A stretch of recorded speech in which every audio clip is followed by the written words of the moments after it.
प्यारे मित्रों, आप सभी का स्वागत है।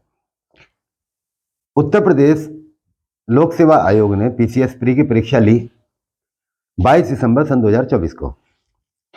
उसकी उत्तर की आ गई है, आंसर की आ गई है उसकी। उस आंसर की में कौन कौन से प्रश्न गलत हैं, आज हम उसके ऊपर चर्चा करेंगे। आप लोगों की मेरिट कहाँ तक जा सकती है, उसके ऊपर चर्चा करेंगे। किन प्रश्नों को आपको दोबारा चेक करके ऑब्जेक्शन डालना है, इसके ऊपर आज हम बातचीत करेंगे। सबसे पहले बात करते हैं, मैं प्रश्न यहां लिख भी दूंगा आप लोगों के लिए, क्योंकि सबके क्वेश्चन आगे पीछे दिए हुए हैं, तो मैं प्रश्न लिख भी दूंगा। लगभग 8 से 10 क्वेश्चन ऐसे हैं जिनमें आपको जो है आपत्ति डालनी चाहिए। एक बार आप स्वयं भी बैठ के चेक कर लें, और चेक करने के बाद नेट से चेक करें, गूगल से चेक करें, किताब से चेक करें। वो चेक करने के बाद आपको आपत्ति डालनी चाहिए। क्वेश्चन नंबर 1, बैरम खां के संदर्भ में निम्नलिखित कथनों पर विचार कीजिए। क्वेश्चन है बैरम खान वाला। बैरम खां के संबंध में, इससे ज्यादा नहीं लिखूंगा, बस इसके 2 ऑप्शन दिए हुए हैं, समय ज्यादा खराब नहीं करना है मुझे, इसलिए मैं पहला ऑप्शन है नंबर 1, अकबर ने बैरम खां को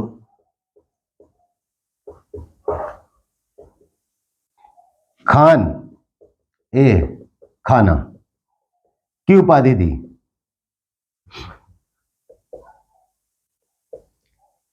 ठीक है बच्चों, मित्रों। और दूसरा ऑप्शन है, यह उपाधि साम्राज्य के वजीर के रूप में। बाकी मैं पढ़ के सुना देता हूं, आपके पास पेपर है ही है, बाकी मैं आपको पढ़ के सुना देता हूं। यह उपाधि साम्राज्य के वजीर के रूप में बैरम खान की नियुक्ति के समय नहीं दी गई थी। ये 2 इसके ऑप्शन है। ये पहला ही ऑप्शन गलत है। आयोग ने चेक किया है, केवल एक सही है। इसने कहा था कि कथनों को विचार कीजिए, कौन सा कथन सही है, कौन सा नहीं है। आप यहां देख सकते हैं। ठीक है मित्रों, अब आगे बढ़ते हैं। आयोग ने चेक किया है, इसमें केवल एक सही है। तो अकबर ने बैरम खान को खाने खाना की उपाधि नहीं दी थी, इसे दी थी हुमायूं ने। ठीक है सर, हुमायूं ने बैरम खान को खाने खाना की उपाधि दी थी, पहली बात। अकबर ने जो उपाधि दी थी वो थी अब्दुल रहीम खान खाना को। अब्दुल रहीम खान खाना, खान ए खाना, यह उपाधि जो दी थी इन्होंने अब्दुल रहीम को दी थी। दूसरा, यह उपाधि साम्राज्य के वजीर के रूप में बैरम खां की नियुक्ति के समय नहीं दी गई थी। यह बात बिल्कुल सही है। हुमायूं ने जब इनको उपाधि दी थी तो उसमें वजीर नहीं थे। क्लियर? तो इसका केवल 2 सही है, 1 गलत है। अब आगे नेक्स्ट क्वेश्चन के ऊपर बढ़ते हैं। ये क्वेश्चन 2 हो गया आपका अकबर वाला।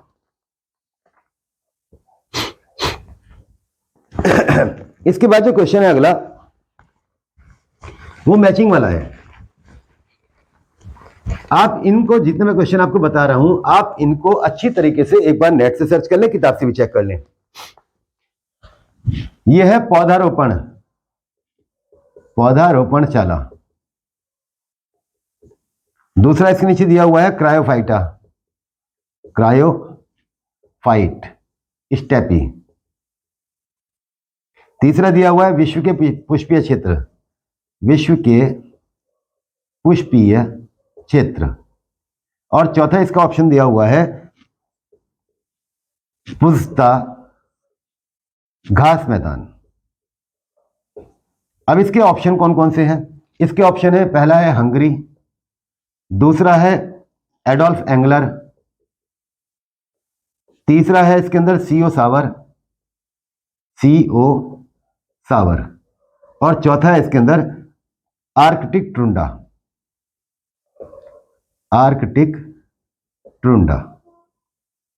ठीक है भाई, नेट खोल ले, चेक कर लेना।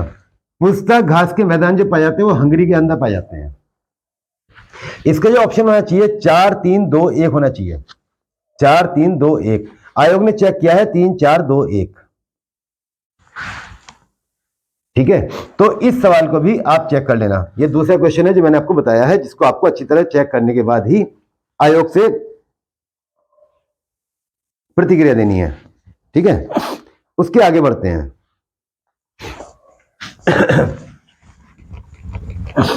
अगला जो क्वेश्चन है वो है कांग्रेस सोशलिस्ट पार्टी का। कांग्रेस सोशलिस्ट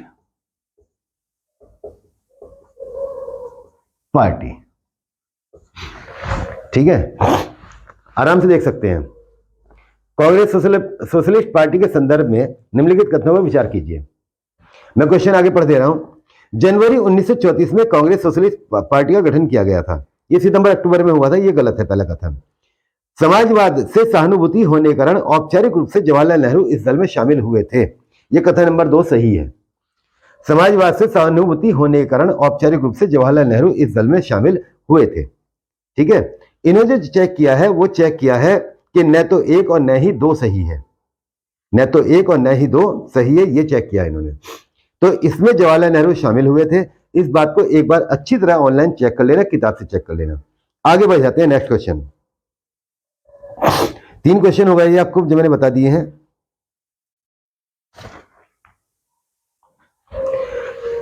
चौथा प्रश्न है मैचिंग का है।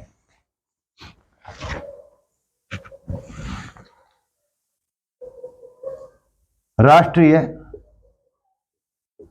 अनुसूचित जाति आयोग, ये पूरा लिख रहा हूं मैं क्योंकि मुझे आपको इसके बारे में समझाना भी है। दूसरा है वित्त आयोग, क्वेश्चन का मिलान जरूर कर लेना भाई। तीसरा है निर्वाचन आयोग और चौथा है आपका राष्ट्रीय पिछड़ा वर्ग आयोग। अब इन्होंने कहा है निम्नलिखित 4 में से कौन सा सही सुमेलित है। इसमें ऑप्शन दे रखे हैं यहां पे सामने 100 148 अनुच्छेद, ये दे रखा है 263, ये दे रखा है 165 और ये दे रखा है आपने 340, ठीक है भाई। अब इनके रियल में आते हैं। राष्ट्रीय अनुसूचित जाति आयोग जो है वो अनुच्छेद 338 में है। इसके बाद वित्त आयोग जो है अनुच्छेद 280 में है। निर्वाचन आयोग 324 में है और राष्ट्रीय पिछड़ा वर्ग आयोग जो है वो 338 बी में है, 338 बी।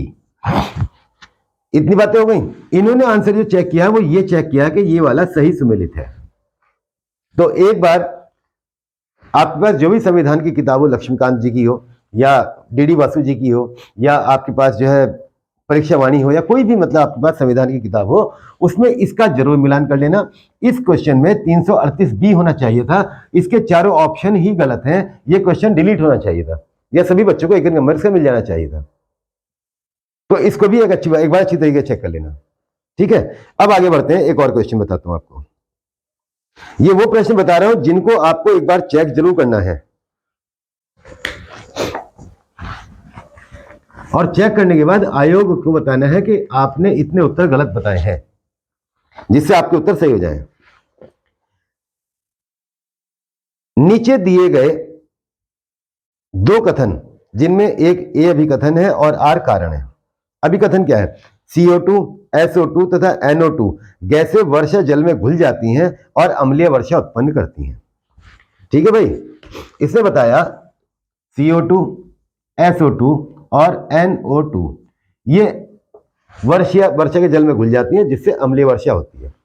तो इसमें ये 2 गैस जो है घुल जाती हैं जिसके कारण अम्लीय वर्षा होती है, SO2 और NO2। यहीं पे गलती है, ठीक है, यहीं पे गलती है। इसलिए इसको एक बार चेक करने के बाद आयोग पे डालना। 6 क्वेश्चन हो गए आपके। अब 7वें पे आते हैं।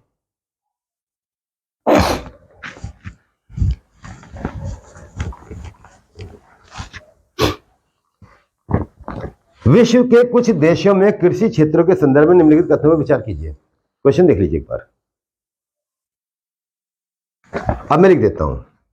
ऑप्शन नंबर 1 दे रखा है USA, चीन और जापान की तुलना में भारत का कृषित भौगोलिक क्षेत्रफल भौगोलिक क्षेत्रफल अधिकतम है, अधिकतम है। और इसका दूसरा लिखा हुआ है इन्होंने उष्ण मानसूनी, आगे तो आप पढ़ ही लोगे, उष्ण मानसूनी, मुझे जो बात समझानी है वो यहीं तक है बस। उष्ण मानसूनी जलवायु प्रदेश में स्थित होने के कारण भारत में वर्ष भर विविधीकृत फसलोत्पादन होता रहता है। ठीक है भाई। तो यहां पे हमारी समस्या क्या है कि यूएसए का कृषि क्षेत्रफल वो भारत से ज्यादा है। और यहां इसने कहा है यूएसए चीन और जापान की तुलना में भारत का कृषि भौगोलिक क्षेत्रफल अधिकतम है, यानी कि भारत का क्षेत्रफल इसने ज्यादा बताया है, जबकि कृषि क्षेत्रफल जो है वो अमेरिका के पास ज्यादा है।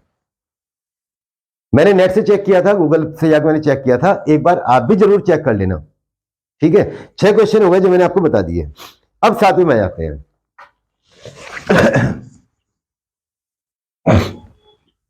7वां जो प्रश्न है वो है रामगंगा परियोजना वाला। रामगंगा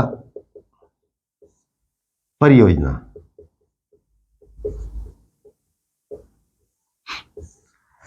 ठीक है भाई। इसमें इन्होंने बताया 198 मेगावाट, ये बिल्कुल सही है। दूसरा इन्होंने बताया 825.8 मीटर, ये गलत है क्योंकि ये है आपकी 630 मीटर बांध की लंबाई। ठीक है, इसके बाद इन्होंने बताया आपको गढ़वाल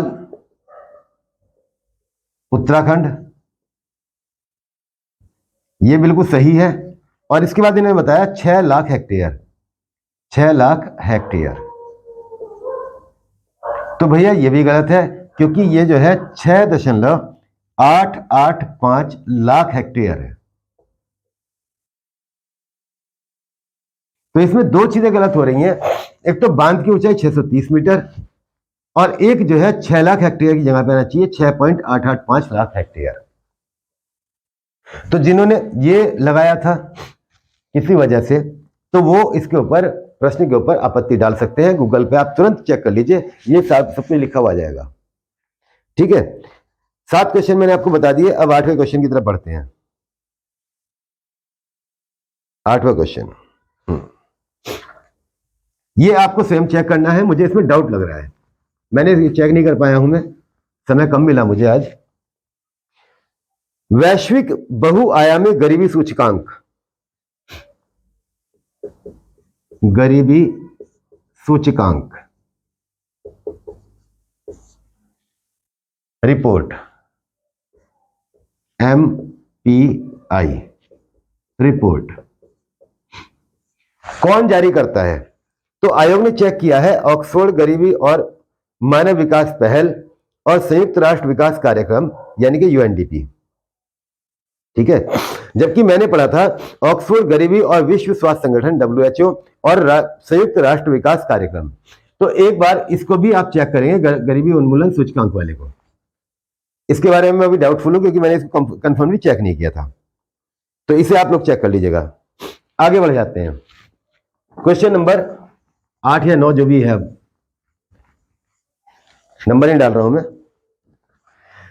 ये क्वेश्चन है सम्राट अशोक के संदर्भ में। सम्राट अशोक का एक ही क्वेश्चन आया है, अपने अपने पेपर में देख लीजिएगा। अशोक के संदर्भ में निम्नलिखित कथनों पर विचार कीजिए। अशोक ने धर्म की जो परिभाषा दी है वह राहुलोवाद से ली गई है। बिल्कुल सही बात है, कोई गलती नहीं है। अपने राज्याभिषेक के 14वें वर्ष में अशोक ने धम्म महामात्र नामक एक नवीन प्रकार के कर्मचारी की नियुक्ति की थी। अब आयोग ने चेक किया है, वो चेक किया है 1 और 2 दोनों सही हैं, 1 और 2 दोनों सही हैं, जबकि अशोक ने अपने राज्याभिषेक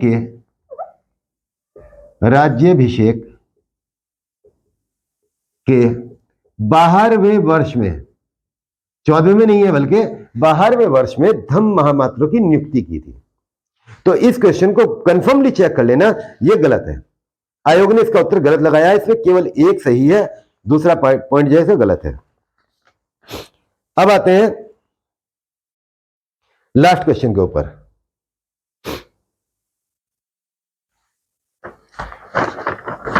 निम्नलिखित घटनाओं पर विचार कीजिए तथा इन्हें सही कालानुक्रम में व्यवस्थित कीजिए, सबसे पहले से लेकर आखिरी गतिविधि तक। अब ये गतिविधियां कौन कौन सी हैं? गतिविधि है शाही नौसेना विद्रोह, मिलान कर लेना भैया, शाही नौसेना विद्रोह। कैबिनेट मिशन, कैबिनेट मिशन की घोषणा, ठीक है। इसके बाद है अंतरिम सरकार का गठन, अंतरिम सरकार का गठन, जिस क्रम में लिखा हुआ है उसी क्रम में लिख रहा हूं मैं। और लास्ट में है ब्रिटिश संसदीय दल का, ब्रिटिश संसदीय दल का दिल्ली आगमन, दिल्ली आगमन।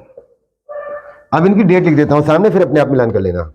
ये तो हुआ था 18 फरवरी 1946 को, ये हुआ था 19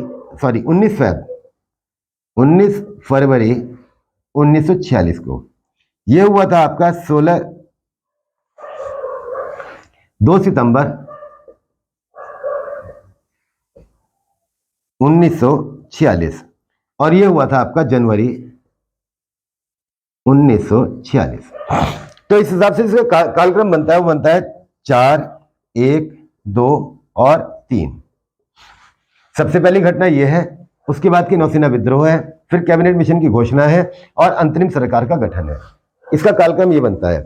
आयोग ने चेक किया है 4, 3, 2, 1। तो मित्रों, ये लगभग 10 क्वेश्चन मैंने आपको ऐसे बताए हैं जिनको आपको एक बार दोबारा चेक करना है, और दोबारा चेक करने के बाद आयोग की वेबसाइट पे आपको आपत्ति दर्ज करानी है। इस आपत्ति को दर्ज कराने से क्या फायदा होगा कि करेक्शन हो जाएगा और आपके जो नंबर कट रहे हैं वो आपको मिल जाएंगे, ठीक है। अब आते हैं कि मेरिट कहां तक जा सकती है। ये बात मैंने पहले ही बोली थी कि मेरिट कहां तक जा सकती है, इसके ऊपर आज हम चर्चा करेंगे। तो सबसे पहले तो ये जान लो मित्रों कि पेपर की जो लेवल था वो ऐसा लेवल था कि फर्स्ट शिफ्ट का पेपर देने के बाद बहुत सारे बच्चों को तो क्लासरूम से बाहर निकल के उल्टियां आई, चक्कर आए, बहुत सारे बीमार पड़ गए, ठीक है। और लगभग जितने बच्चे पेपर देने गए थे उनमें से लगभग 30% बच्चा पहला पेपर देने के बाद पेपर छोड़ के वापस चला गया था, ठीक है। ओवरऑल जो आंकड़ा हमारे सामने आया है वो ये आया है कि लगभग 49% बच्चों ने ओवरऑल पेपर छोड़ दिया है। 49% बच्चों ने ओवरऑल पेपर छोड़ दिया, यानी कि 51% बच्चे केवल पेपर में बैठे थे। उसके बावजूद पेपर का लेवल इतना टफ था कि किसी भी बच्चे को, जो अच्छे पढ़ने वाले बच्चे हैं, वो क्लासरूम में जाने के बाद 20 से 25 क्वेश्चन ऐसे हैं जिन्हें उसने पहली नजर में ही कर दिया होगा। केवल 20 से 25 क्वेश्चन ऐसे आए थे जो पहली ही नजर में बच्चों ने देखती कर दी, जो अच्छे पढ़ने वाले बच्चे हैं। उसके अलावा 125 क्वेश्चन का क्या, तो इस 125 क्वेश्चंस के लिए बच्चों ने दिमाग लगाया, जुगाड़ भिड़ाए और क्वेश्चंस के आंसर निकाले। अब नेगेटिव मार्किंग ना हो तो ऐसी परिस्थिति में मेरिट चली जाती 90 क्वेश्चन के आसपास। मैं क्वेश्चंस की बात कर रहा हूं, नंबर की बात नहीं कर रहा हूं। 90 क्वेश्चंस के आसपास मेरिट चली जाती अगर नेगेटिव मार्किंग नहीं होती तो, क्योंकि 150 क्वेश्चन बहुत ही कम बच्चे अटेम्प्ट कर पाए हैं।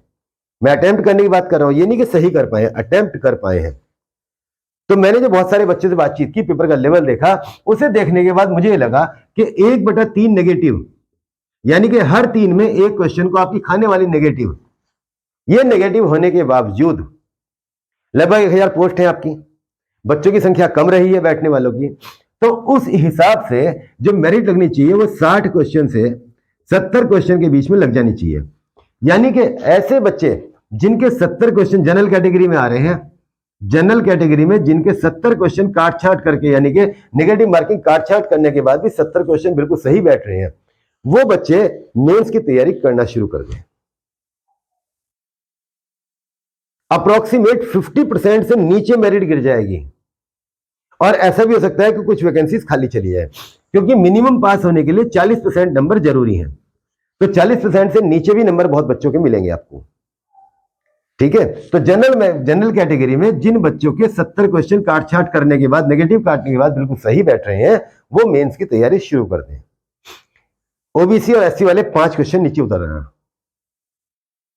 यानी कि 60 से 65 क्वेश्चन अगर आपके एससी कैटेगरी में है, आप ओबीसी कैटेगरी में है, ठीक है, तो 65 और 60 पे आ जाओ और अपनी तैयारी शुरू कर दो। जिनके इतने क्वेश्चन काट छाट करने के बाद सही है, वो बच्चे मेंस की तैयारी शुरू कर दें, आगे समय कम मिलेगा। ईश्वर आपको सफलता दे। और जितने भी मैंने क्वेश्चन बताए हैं, 10 क्वेश्चन मैंने आपको बताए हैं, 10-11 क्वेश्चन, उनको नेट से चेक करके आपत्ति जरूर दर्ज करा देना। आप सभी को मेरी ओर से बहुत बहुत शुभकामनाएं। धन्यवाद।